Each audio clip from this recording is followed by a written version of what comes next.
हमारे जनप्रिय सांसद भाई मनोज कोटक जी, मंच पर उपस्थित सभी शहीदों के परिवारजन और इस कार्यक्रम में उपस्थित सभी राष्ट्रभक्त, देशभक्त बहनों और भाइयों, मैं सबसे पहले हमारे अमर शहीद नायक भूषण रमेशराव सतई, शहीद सैनिक सुरेश गोरख चित्ते, शहीद सैनिक ऋषिकेश रामचंद्र जोंधड़े और शहीद सैनिक यश दिगंबर देशमुख, इन हमारे शहीदों को नमन करता हूं, उनको श्रद्धांजलि आदरांजलि अर्पित करता हूं, उनके चरणों में नतमस्तक होता हूं और साथ साथ उनका परिवार आज हमारे बीच है। इन सभी परिवारजनों का मैं आप सभी की ओर से, भारतवासियों की ओर से बहुत बहुत आभार व्यक्त करता हूं कि इस परिवार ने ऐसे वीर मां भारती को दिए कि जिन्होंने अपने जीवन का बलिदान देकर मां भारती को स्वतंत्र रखने के लिए, मां भारती की सुरक्षा के लिए, हम सभी की सुरक्षा के लिए शहादत स्वीकारी।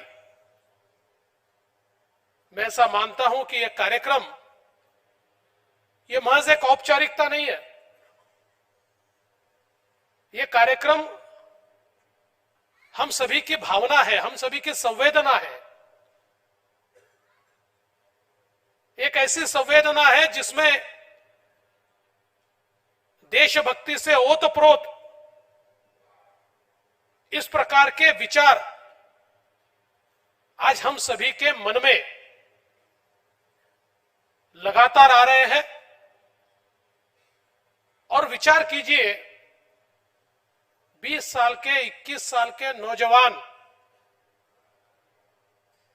जिनके अपने कुछ सपने रहे होंगे, घर वालों के सपने रहे होंगे, अपनी जिंदगी के बारे में उनके मन में कोई विचार रहे होंगे, लेकिन जब मां भारती के लिए बलिदान देने की बारी आई, न खुद का विचार किया, न परिवार का विचार किया, बस अपने देश के लिए, हमारे देश की सीमाओं को सुरक्षित रखने के लिए ये बलिदान हमारे इन अमर शहीदों ने दिया। और मैं ये मानता हूं कि हर देशवासी का ये कर्तव्य है कि सीमा पर लड़ने वाले हमारे ये सैनिक, जिनके कारण भारत महफूज है, जिनके कारण भारत सुरक्षित है, जिनके कारण हम सारे के सारे लोग इस देश में सुरक्षित रहते हैं, जिनके कारण यह देश फल फूल रहा है, जिन्होंने सीमाएं सुरक्षित रखी है, इसलिए हम अपने परिवार के साथ अपना जीवन सुख से बिताते हैं। ऐसे शहीदों के परिवार को हम ये बताएं कि भले ही उनके घर का चिराग उन्होंने खोया है, लेकिन उनका परिवार विस्तारित हुआ है और मां भारती का एक एक बेटा, एक एक बेटी, ये अब उनका परिवार है। हम सब उनके परिवार हैं। हम सब लोग मिलकर एक परिवार के रूप में उनके साथ में खड़े हैं। आज हमारा भारत देश जिस तेजी के साथ प्रगति कर रहा है और उसके साथ साथ एक ताकत, सामरिक ताकत के रूप में भी भारत आज दुनिया में उभर रहा है। अब वो समय चला गया कि कोई भी देश में घुस जाए, इस देश पर हमला कर दे, इस देश में बम विस्फोट कर दे और भारत चुपचाप खड़ा देखता रहे। अब ये वो भारत नहीं है। अब मोदी जी के नेतृत्व में एक ऐसा भारत है कि जिस भारत के सिपाहियों पर हमला हुआ तो सर्जिकल स्ट्राइक होता है, जिस भारत के सिपाहियों पर हमला हुआ तो एयर स्ट्राइक होता है। यह ऐसा भारत है जो चीन के सामने झुकता नहीं है। हमारे भारत की इंच इंच भूमि के लिए लड़ने वाला भारत है। एक नया भारत है कि जो चीन के सामने खड़ा होकर कहता है, खबरदार अगर हमारे इलाके में 1 इंच भी घुसने की कोशिश की तो ईंट का जवाब पत्थर से देंगे, और पत्थर से देने वाला भारत है।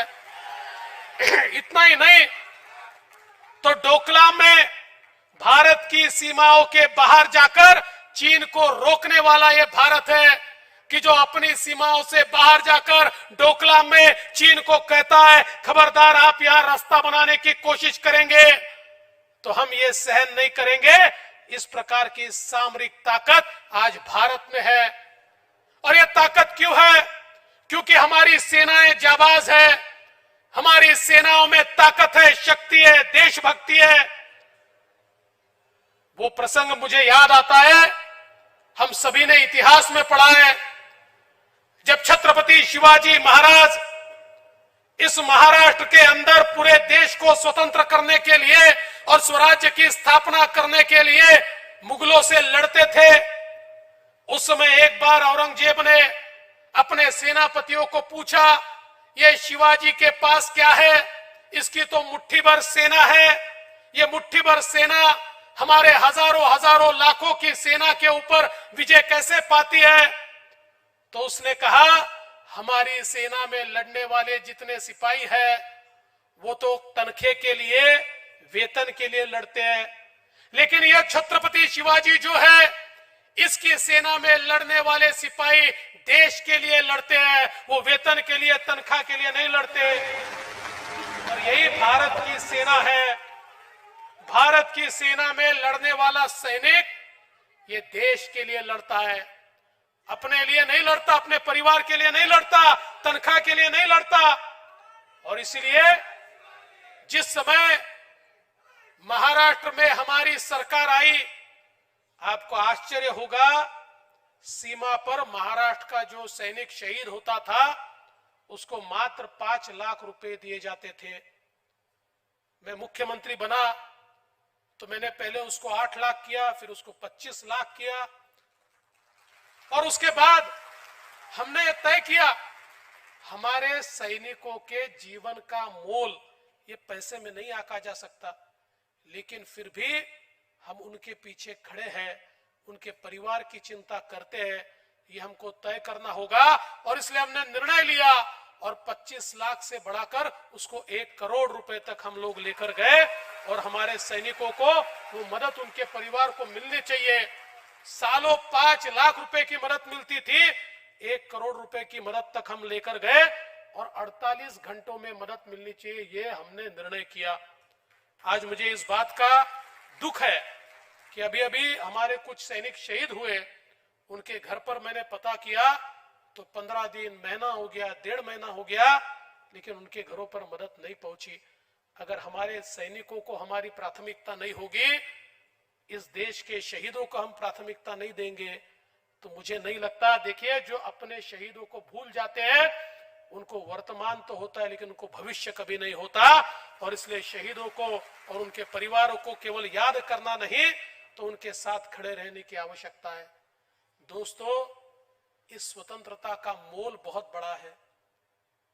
26 जनवरी को देश के गणतंत्र दिवस पर, जिस दिन इस देश ने संविधान को स्वीकारा और संविधान को स्वीकार कर इस देश को एक लोकतांत्रिक देश के रूप में विकसित किया, आज इस लोकतंत्र में सभी को अपने बात कहने का अधिकार है।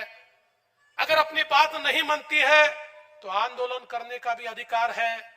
लेकिन इस 26 जनवरी को जिस प्रकार का चित्र हमने दिल्ली के अंदर देखा, हमारा सबका मन क्रोधित भी होता है और द्रवित भी होता है। जहां तिरंगे को बचाने के लिए सियाचिन में -40 टेम्परेचर में हमारे सैनिक लड़ते हैं, तिरंगा हमारा शान से फड़कता रहे, शान से लहराता रहे, इसलिए अपने सीने में गोलियां खाते हैं, कभी उफ तक नहीं करते। उसी 26 जनवरी को लाल किले पर चढ़कर हमारे तिरंगे को अपमानित करने का काम कुछ लोग करते हैं। और कुछ पार्टियां सत्ता के लिए इतनी लोलुप हो जाती है कि उसका भी समर्थन करने लगती है। तो लगता है ये देश कहां जा रहा है।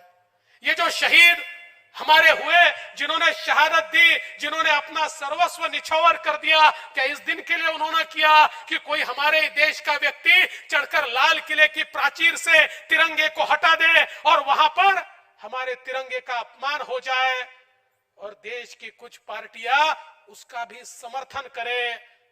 मैं ऐसा मानता हूं, इससे बुरी बात इस देश के अंदर नहीं हो सकती। और इसलिए दोस्तों, ये बड़ी संक्रमण की बेला है।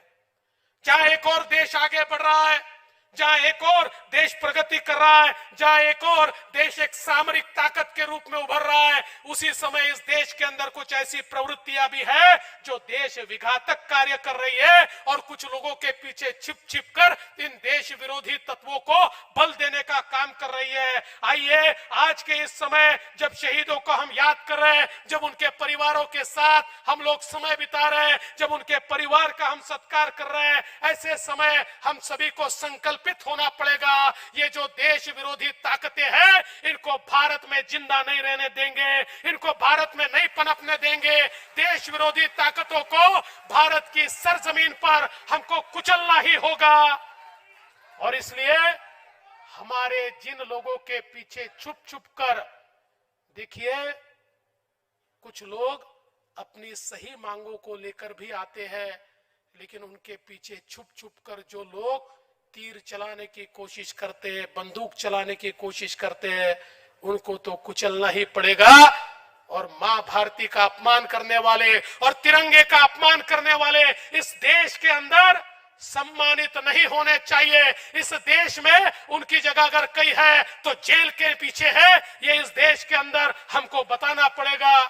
और इसलिए आज यही संकल्प हम सब लोग मिलकर ले और भारत माता को हम सब लोग मिलकर कैसे आगे ले जाए, यही संकल्प अगर हम लेंगे तो ये जो हमारे शहीद है, इनकी शहादत सच में सफल होगी।